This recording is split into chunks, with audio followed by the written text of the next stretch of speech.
Os assuntos são os mais variados. O primeiro deles, eu acho que é o mais fundamental, e o que a gente tem que levar em consideração, é que o Supremo Tribunal passou perto, né, de rasgar a Constituição, mas não rasgou.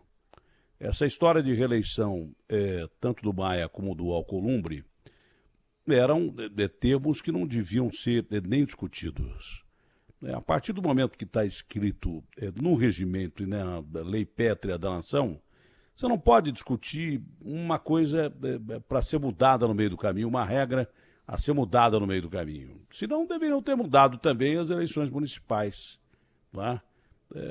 Todo mundo diz que, não, nós não vamos mexer na Constituição e por isso vamos aprovar eleições.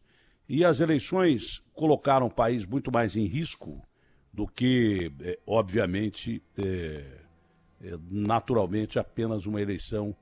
Apenas que eu digo é porque um negócio localizado no Congresso brasileiro, né? Dos caras que acham que representam o povo brasileiro. Muita gente que está lá não me representa, não representa você. Representa, aliás, o lado do mal e alguns deviam estar na cadeia, esse é o grande detalhe. Mas as eleições brasileiras, municipais agora, colocaram, como lá nos Estados Unidos, em risco milhões de pessoas. É que nem lá e nem aqui, os caras estavam preocupados com pandemia. Os Estados Unidos estão pagando a conta altíssima agora. É que aqui, 2 meses antes das eleições, 1 mês e meio, esqueceram da pandemia. Disseram que não tinha mais pandemia, a gente conseguiu a cura da pandemia. Então, o natural seria... eu estou sempre usando o exemplo do Calil, porque me parece que foi o cara que mais administrou bem a pandemia lá em Belo Horizonte. Falou, Datena, agora eu posso te falar, né? Agora que eu estou eleito prefeito, eu posso te falar. Eu era contra eleições no meio de uma pandemia.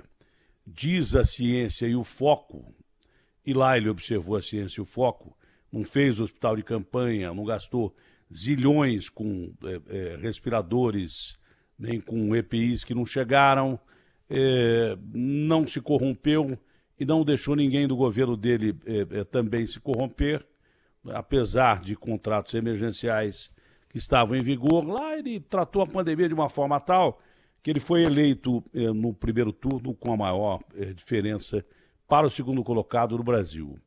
Então ele falou, Datena, o mais lógico seria que os candidatos, os prefeitos atuais, tivessem os seus mandatos esticados em mais 2 anos, para não aglomerar a gente na rua, para não provocar ainda mais esse vírus que está realmente acabando com a nossa economia e matando pessoas pra caramba. Isso seria o mais lógico à luz da lei.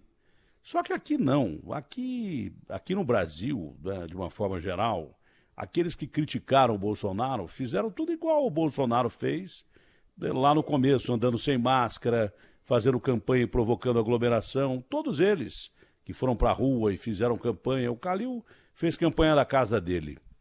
Não é? Então se esqueceu da pandemia, o que prova que há um cinismo político desgraçado no Brasil. Há um cinismo político enorme do país. Né? A maioria desses caras não pensa em povo coisa nenhuma. Não pensa em administrar para o povo e pelo povo coisa alguma. Pensa em administrar muitos para o bolso e pelo bolso, outros para questão de conveniência política e poder. Mais nada. Você já está careca de saber disso, né? Mas foi importante a decisão do Congresso brasileiro em não alterar as regras do jogo em relação às eleições do presidente da Câmara e do presidente do Congresso. Mas vão eleger os caras aí do lado do Bolsonaro, mas vão eleger gente do governo aí que tenham capacidade, competência de eleger o melhor, não é? Que tenham capacidade e competência de não escolher gente ruim, porque de gente ruim nos representando já estamos cheios. Então que elejam gente capaz de representar o povo brasileiro. Se o que tem para representar o povo brasileiro é o que tem de ruim no Congresso, então nós estamos literalmente perdidos. Mas ficar rasgando Constituição toda hora, obviamente que não é correto, não dá certo e absolutamente é ilegal e antidemocrático acima de tudo. né? Agora, que esses caras tenham consciência para escolher quem é que vai dirigir a Câmara, quem vai dirigir o Senado brasileiro, porque a gente já está cheio de picaretas que dizem que nos representam. Muitos desses caras se julgam imortais, e são mesmo, porque eles se imortalizam em cargos, né, com currais eleitorais e que ainda existem no Brasil, se utilizando de uma série de detalhes que na realidade vão na contramão da história e metem a mão à eleição, compram votos e daí por diante, né? Por isso se eternizam como autênticos dinossauros da política. Pelo menos nessas eleições municipais, nós tivemos ventos novos, com gente nova sendo eleita, e muitos com capacidade. Não significa que um jovem não tenha experiência política. Não significa que o ACM, que nasceu dentro de uma família política, não tenha experiência política, é um grande articulista. O Bruno foi criado dentro do Palácio dos Bandeirantes, pelos avós. E o avô dele era um grande político, o Mário Covas. Então é jovem, mas tem experiência política e pode esperar o tempo certo, talvez até para cargo de presidente da República.